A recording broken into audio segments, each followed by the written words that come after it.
Magandang gabi po sa amin po mga mahal na homeowners from Laguna Village 1 and 2. Naririto po kami ngayon ang lahat ng BOD.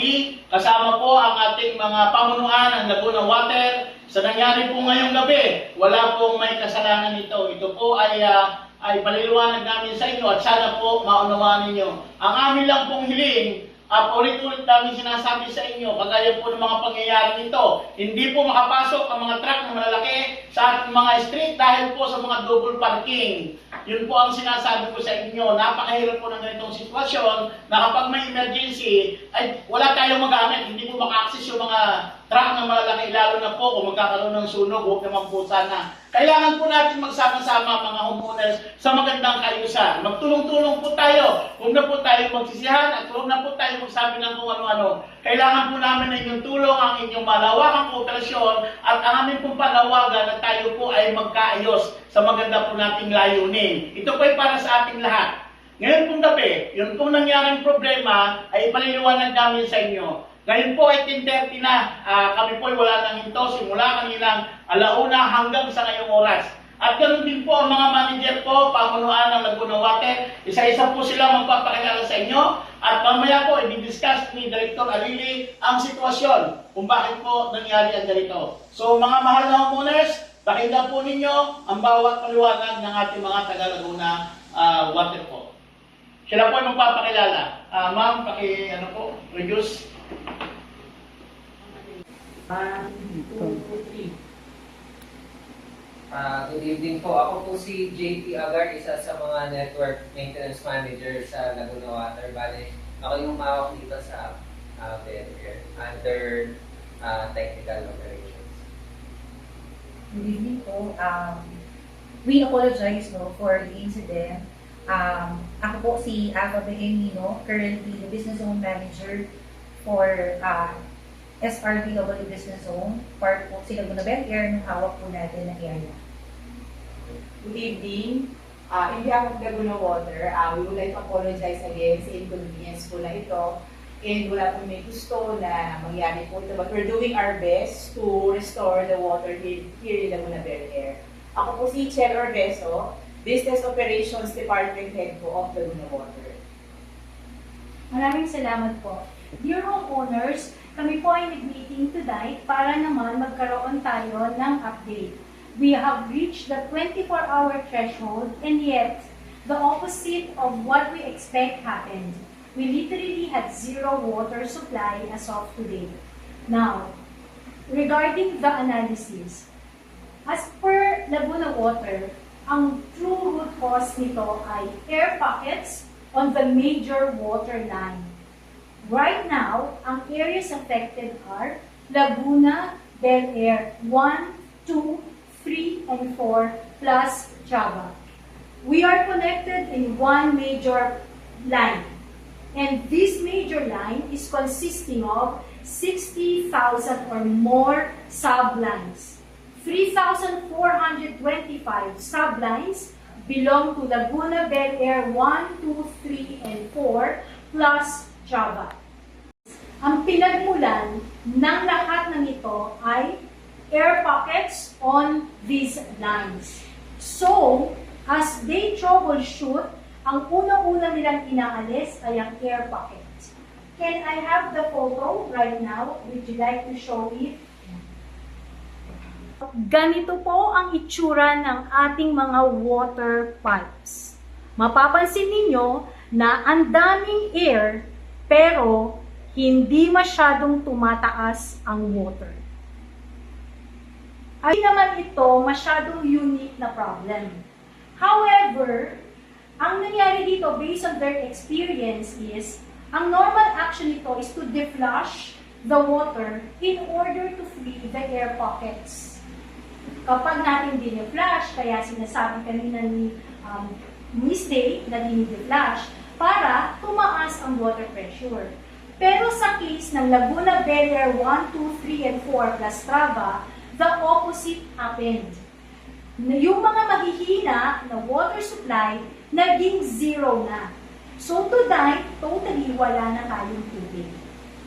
And yet, we don't really know why is it like that. But one thing is sure, as they are experiencing, air pockets is the cause. So ano naman ang ginawa ng Laguna Water? Right now, we are now under the escalation process. The technical team is now being led by our General Manager for Laguna Operations, plus they have filled in a consultant to solve this problem with us. He is the former president of Manila Water. Nandito rin sila today, they have us represented by the water supply team, by the facilities manager, the water collections as also represented by the network manager, and the business relationship represented by the business and zone manager. As of today, ang target nila to correct the issue is by 12 noon tomorrow. In the past, they are having 24-hour recovery period. Pero tapos na tayo dun eh. So, para masyadong mahirap itong issue na to. Hindi ganon kadali iso. But, they are on the round the clock in solving the problem. So, what is in store for us? Talaga po, we deeply regret having the no water supply for Laguna Bel Air. As you may know, there are 2 tanks that has been provided to us, 10 tons, plus 1 Euro Fire water truck care of ng LGU and ng Santa Rosa, no, as facilitated by Brother Joey and Gabby. Yun nga lang, hindi pa makaraan yung mga tangke sa bawat mga streets. Maraming kailangan ng tubig. So, ang ginawa ng Laguna Water ay magpapadala sila, likely nandito na, ang 2 water tank of 5 tons, which are designed na makapasok sa mga maliliit na street. Yun yung sinasabi mo kanina, President Mike, and isasabi mo muna. So, between 10:30 onwards PM, no?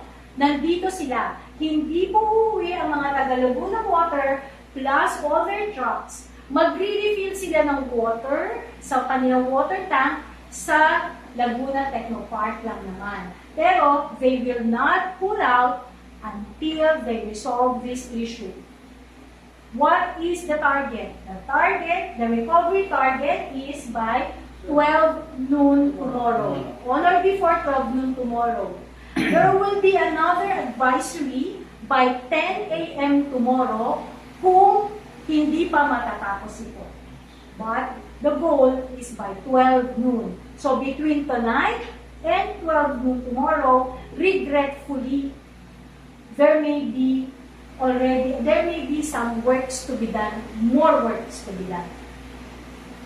As to the backup, tinanong din natin sila. Marami pong nagtatanong sa inyo about the water tank. Today, the optimization or what we call the rehabilitation of our water tank is 80% completed.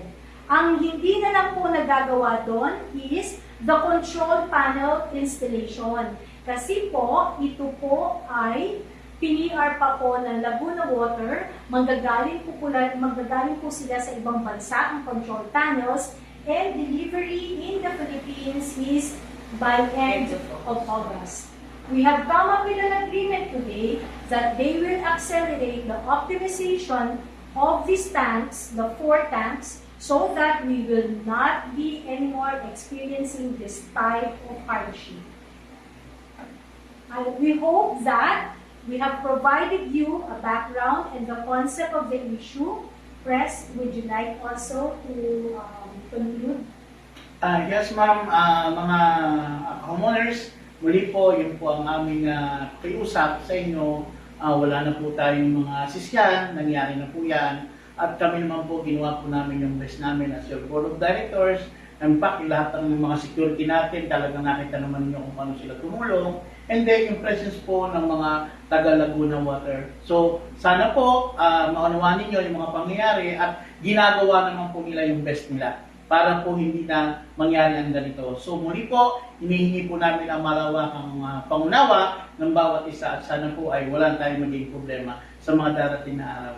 Tulungan at gabayan tayo ng Panginoon na maging maayos ang lahat. Maraming salamat at magandang gabi po sa inyong lahat, mga We should Panginoon. also recognize President Mike, the volunteers that we have tonight, no? We have Ma'am Mimi, and of course, no, sabi na nila, hindi daw nagtutulong si Dana, together with the board of directors, Vice Yes President po. Lina, and Auditor Catherine. Yes po. So, thank you, Miss Mimi and Miss Day. Si Miss Day talagang kahit madaling araw, 24 hours gising para lang address po yung inyong problema. So kami naman po 24 hours na nagkakaroon ng communication para po sa kaalaman ng lahat. Huwag po kayong mag-alala at tatrabahuin po namin ito ng maayos.